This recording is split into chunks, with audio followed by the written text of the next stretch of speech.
I keep hearing the same conversations over and over and over again. And they all lead to the same place. Nowhere.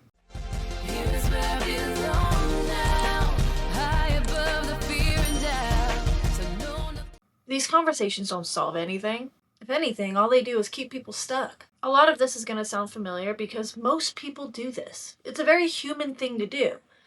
But it doesn't help anybody. Not a single person does it benefit.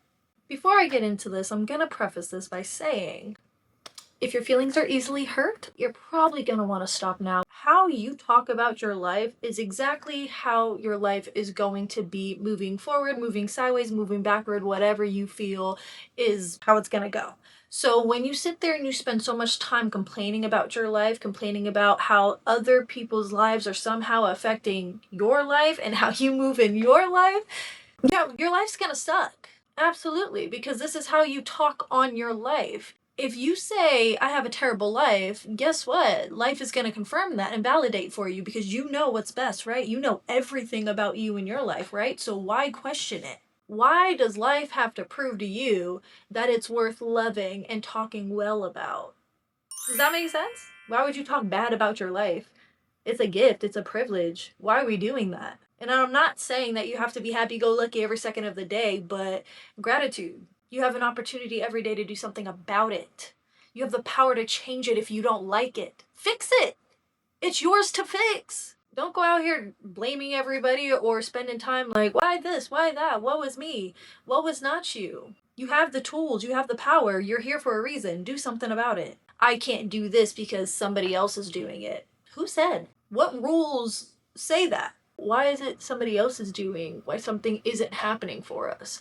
Or why something is happening to us, but it's because we're not doing something that we should be doing in order to get the thing. I'll get into some examples because we all know that there are plenty of examples out there. I've definitely had my moments where I've participated in these conversations. Now that I see what it is clearly, it's hard for me to have too much understanding or sympathy for the person that constantly allows themselves to be in this blame loop, if that makes sense. So this kind of example can happen really anywhere, in any industry of business, honestly, in any kind of part of life, because this even happens in school. I mean, it happens a lot with middle schoolers, high schoolers, and stuff like that, which is why I'm like, something's got to give, guys. We got to grow out of this problem. Comparing somebody else's opportunities, success, or lifestyles, when you're not doing anything to change yours to even mirror that or to reflect what you really want in your life, when you're getting mad at somebody for the opportunities they have and you have nothing but mean kind of things to say, or at least on the opinionated side of distaste, it doesn't make you look better. I don't know if that's what you feel like is happening, but that's not what's going on. It makes you look bitter. It makes you look jealous or envious. It makes you look like you feel like you're better than said person, so you are more deserving of those opportunities than said person, and that person didn't work hard enough, that person didn't fight hard enough. And it's always funnier when the person is somebody you don't know and you have all this information to talk bad about them. First of all, they don't even know you. Second of all, you don't even really know them. You have no idea what they spend their time doing. Just because you see what they do on social media, that doesn't mean they're not putting in 8 hours of hard work, playing, studying. People put the polished, beautiful, aesthetically pleasing, most of the time, things on social media. So when you sit there and you're basing all your opinions and your feelings towards this person, your disdain towards this person from what they post on social media, why are we doing this? But also, why are you making them so relevant? You are sitting here saying how irrelevant they are, how they're not worthy, how they don't work hard enough, or, oh, well, they're just only doing the small projects anyway, so it's not like they're doing big projects. And it's like, okay, then why does it bother you so much? Why are you spending so much time talking about it? Just being somebody in the entertainment industry, I could easily let the fact that so many different people around me are getting bookings or are getting jobs or this and that, finding a way to balance everything in their life. I could do that, but what I do instead is I let it inspire me, or I'm like, I'm going to study them. And I'm going to figure out what they're doing so that maybe I can try some things that they're doing, see if it works for me or see what comes out of it. Because then slowly but surely I can find my way around. I can navigate through it.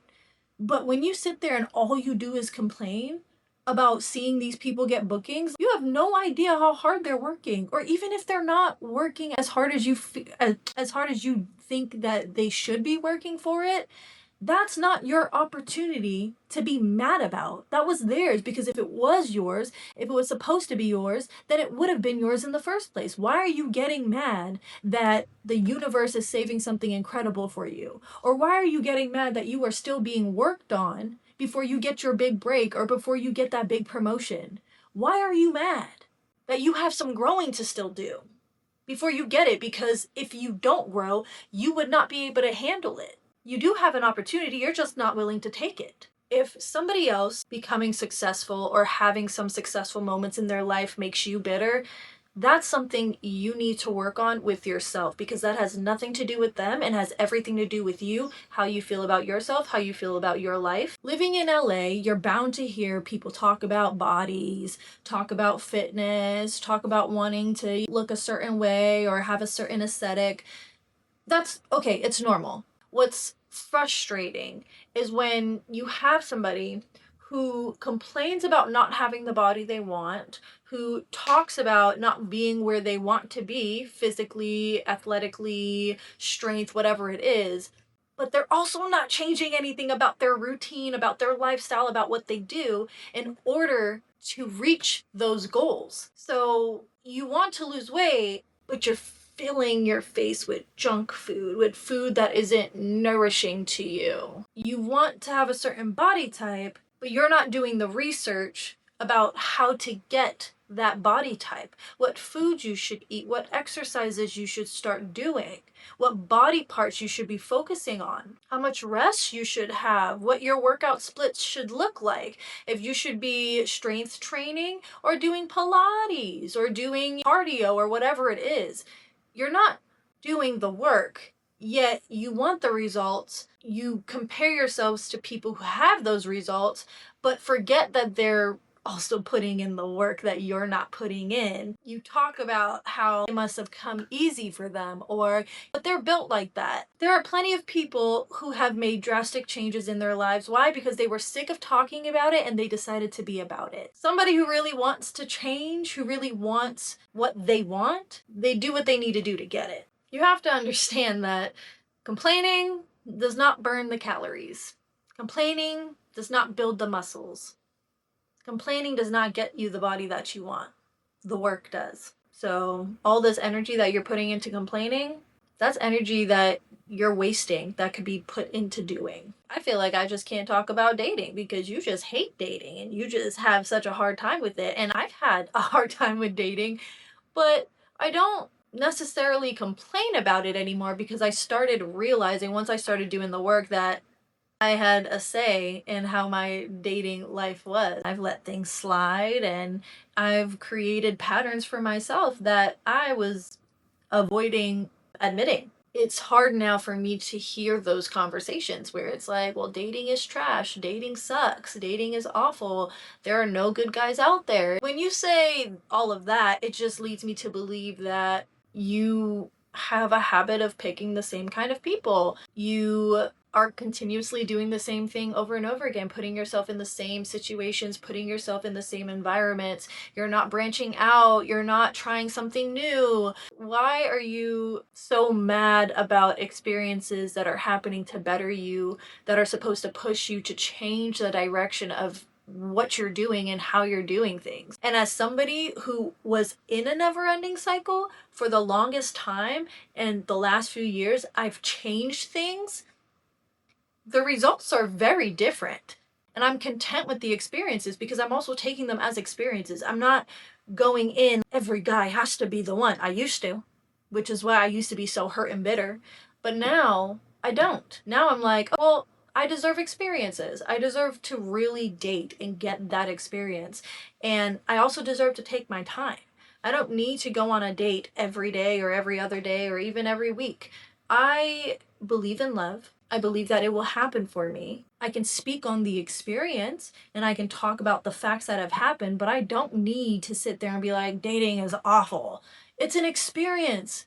Sometimes we have good experiences and sometimes we have bad. And you can't blame anybody else but yourself if they're not getting better. You have to be the one to do something different. Other people you have no control over, so they're gonna do what they're gonna do. There are a lot of my days where I'm very productive, very focused, very much working on what I want to work on, all the things.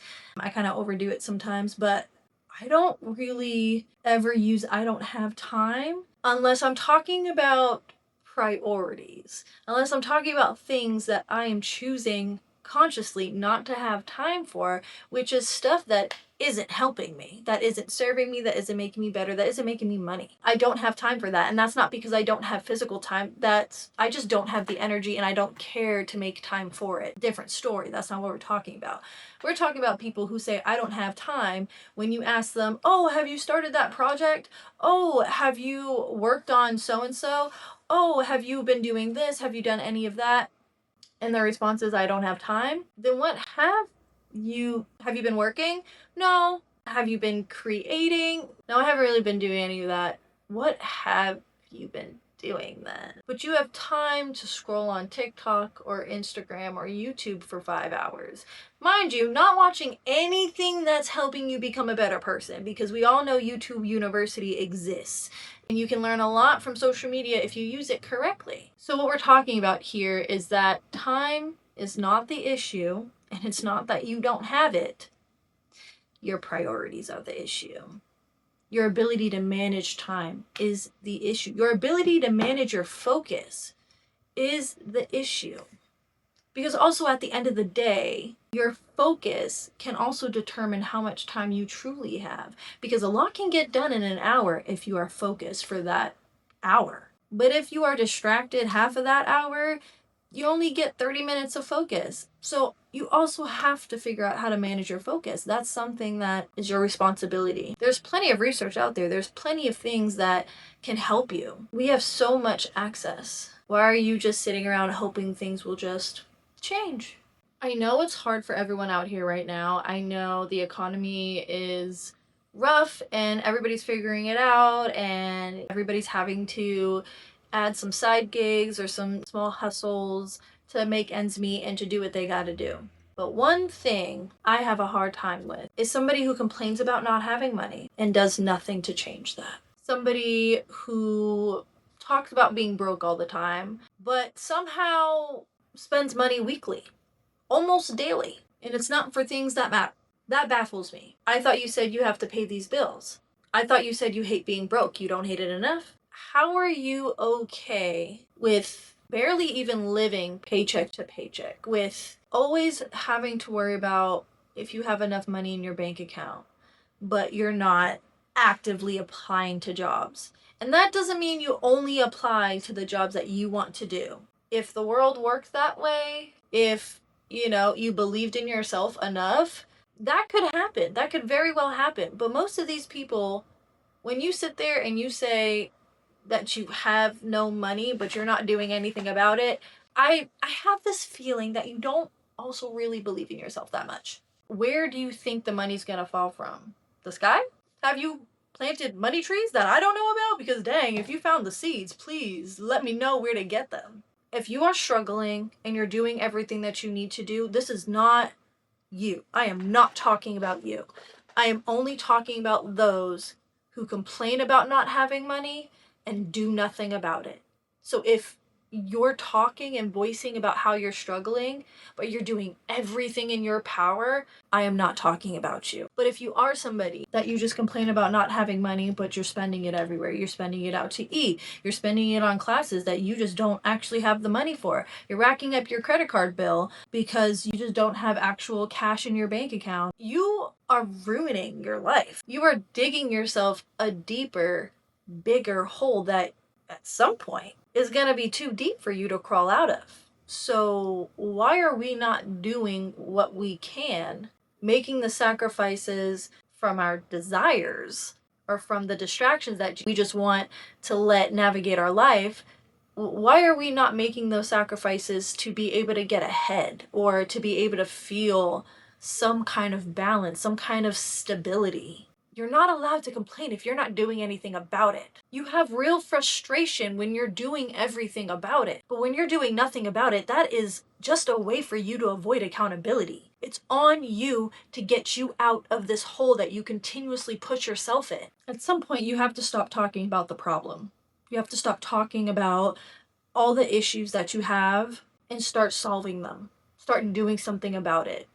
Otherwise, nobody's going to want to hear it anymore because it gets old very quickly. I'm not trying to make anybody feel bad, but I am trying to open up the conversations that we are not having and that we are glorifying or normalizing like it's a badge of honor. It's not. Doing nothing to get to where you want to get to is not something you should be proud of. Stop normalizing this behavior and start calling people out. And if they're not okay with that, then you let them be. Otherwise, you're excusing the behavior when you just let it happen around you. We gotta start holding people accountable now. We're getting a little too old.